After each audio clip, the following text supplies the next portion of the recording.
Welcome back to another episode of Millennial Gems. I am your host, Akil Mack, and today we're going to talk about the essentials of setting up your business.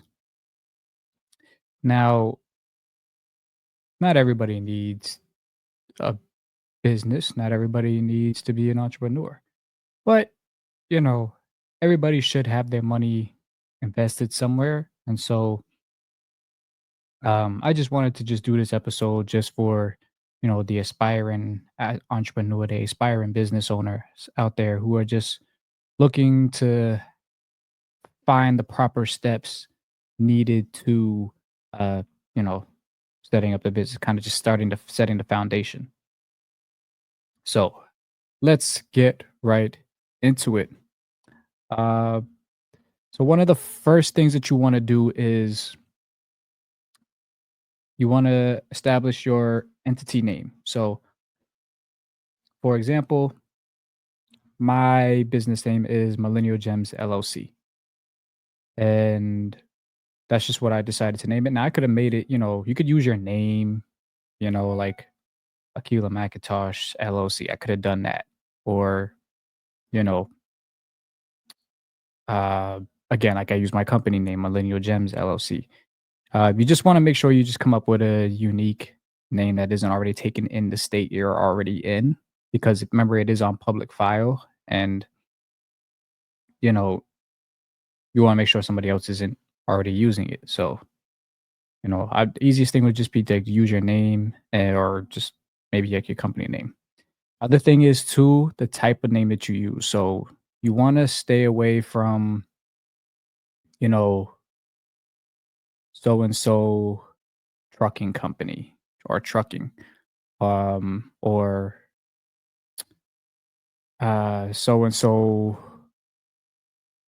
real estate or something like that. It's just you want to stay away from high risk industry names. So, like because when you're gonna get a funding, you know, the banks are gonna look at that stuff and they'll be like, yeah, no, we don't want to give money to these high risk business names. So, just create just a regular business name. You can use things like, so and so holdings or so and so consulting, so and so management, so and so group. These are just basic words you can use at the end for your entity name. So and then there are a bunch of different sites you can do it.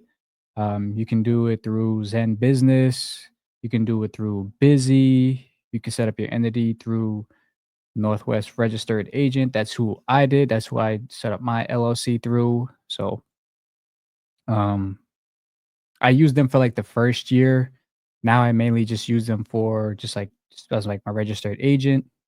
And all a registered agent is just somebody who, if there's like a complaint against like your company or something like that, that that that address, that registered agent will receive your mail on behalf of that. They will receive any notices on behalf of whatever, being accused of your company or anything like that. But yes, those are just some options you can use. Again, you don't have to use them.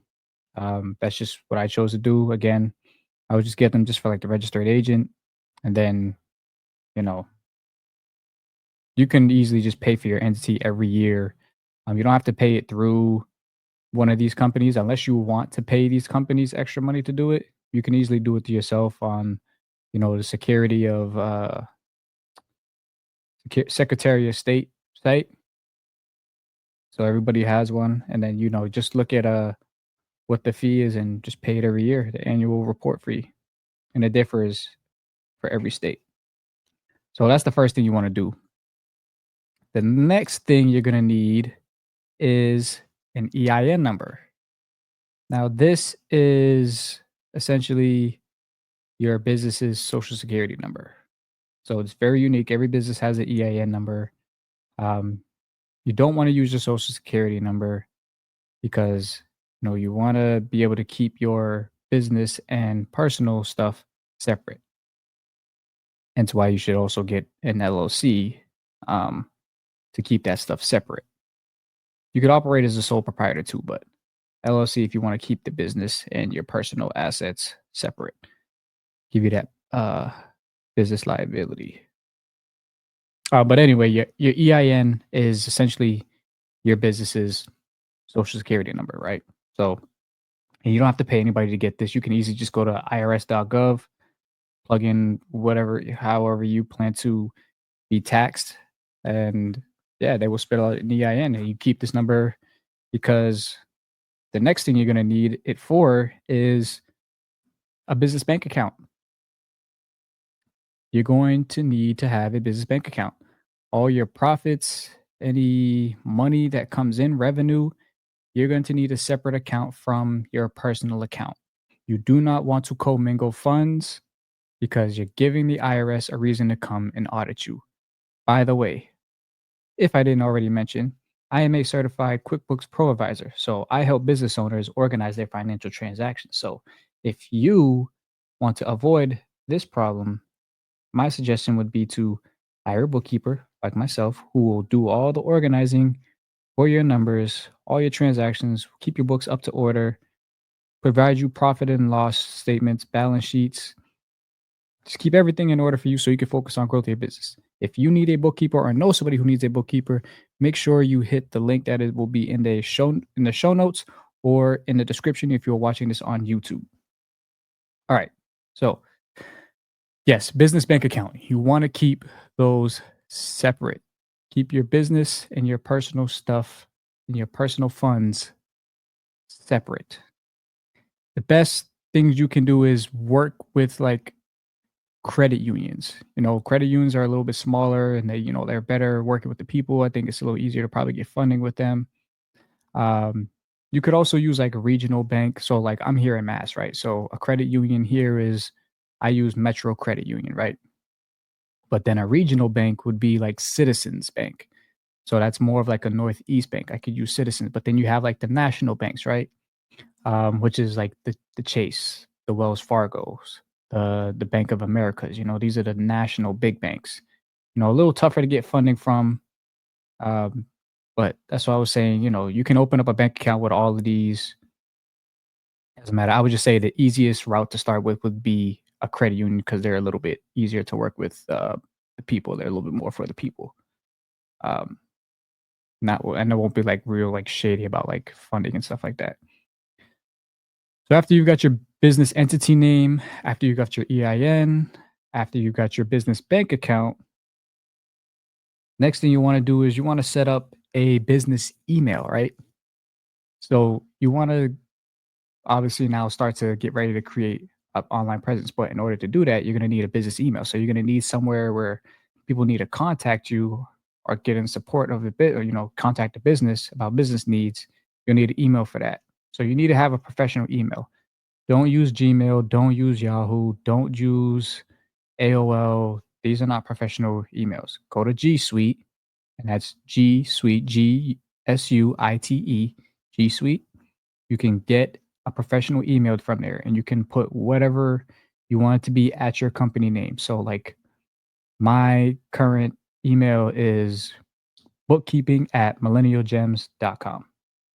You could do something like info@blanketyblank.com, support@blanketyblank.com.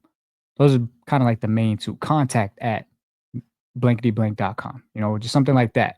So that way some if people need to get in contact with your business, they have that professional email there. And I think on Google it's like, basic starter pack. I think it's like 7, $8 or something like that. Real simple, real cheap. So get yourself a professional email. And then once you have yourself a professional email, um, also you'll need to set up a business address. So again, when things are being sent to your business, you want to have them sent to your address, unless you want them personally sent to your address. But I would just say get a business address because again, like this stuff is going to be public information. So when people look up your business, they're going to see all the information. So you don't want to use your own personal address where people can find you at home. You want to use a business address for anything like that. If you don't want people, you know, sending things to your home or popping up at your home and be able to see where you live, make sure you have established a business address. A few options you can use: iPostal One, Regis, Alliance. These are some ones. Some sites that you can use to get yourself a business address. And again, it's just also like professional look, because when banks look at stuff like that, when people look at how legitimate your business is to be with funding, they're going to look to see, okay, well, where is this address? If it's your home that pops up, I'm like, oh yeah, I can't take you serious, right? Because you're doing, so and so at home. So just make sure you have a business address. Um, the next thing after that is to make sure you establish a, online presence. You want to just make sure you want to be well known. Again, you have a product, you have a service, you need a way to promote that product, a service. You need a way to market it. Um, so you need to have like online presence, website, social media pages. These are things that, they help, promote what you do or show people what you do. So, you can go to like Squarespace, get yourself a domain. And domains, they cost maybe like 12 to maybe, I don't know, maybe $50. And this is just a year, depending on, what ending you want. So I would do that also too very early on. Try to find a domain for your company or whatever domain name. Try to lock that down early before somebody else gets it. But again, you can go to like Squarespace, you can get a domain. Wix offers that. Um, if you're doing like a products type store, Shopify, you got options of, well, how to establish like an online presence. So, um, yeah. And then lastly is a business phone number. So it's not incredibly essential to have a business phone number, but it does just help just kind of just bring more, you know, legitimacy and professionalism to your company, especially again, like when, you know, banks are looking up like how legitimate your company is. They're gonna want to see the address, phone number, they're gonna want to see all that business email. They're gonna want to see all of that. How legitimate are you? You have an online presence. They need to have all these things here in order to want to give you money. In order to give you money, you want to have all these things in order, all these things lined up. So, um, and for phone numbers, you could easily go to Ring Central, Grasshopper, Quick Talk, Google Voice. There you have options out there to get a business phone number. So I would say just make sure you have all of those down in order. Okay, I'll run through them one more time. So make sure you establish your business name, establish your EIN number, get your EIN number for free. You shouldn't be paying anybody for that. Get it for free, irs.gov. Get a business bank account, get a business address, establish online presence, get a business email, and uh, business phone number is optional. But just for all legitimacy, just get a business phone number too.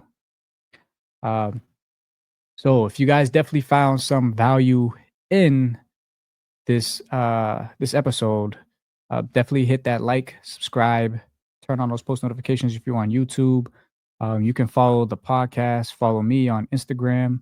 I'll leave all my names down in the description and in the show notes. Share this with another aspiring entrepreneur, business owner. The content we create here is just that I create is just mainly, it's just to help just anybody who's just looking to get in the game, like there's still so many people out here who just don't know how to get in the game. And so like I just want to provide the platform, the information for people to the aspiring entrepreneurs and business owners to just learn the basics and just get in the game. So um but that being said, if you do need a bookkeeper, again, I will leave a link down in the description and in the show notes to schedule a consultation with me, and we can take it from there. So I'll see you on the next episode. Peace.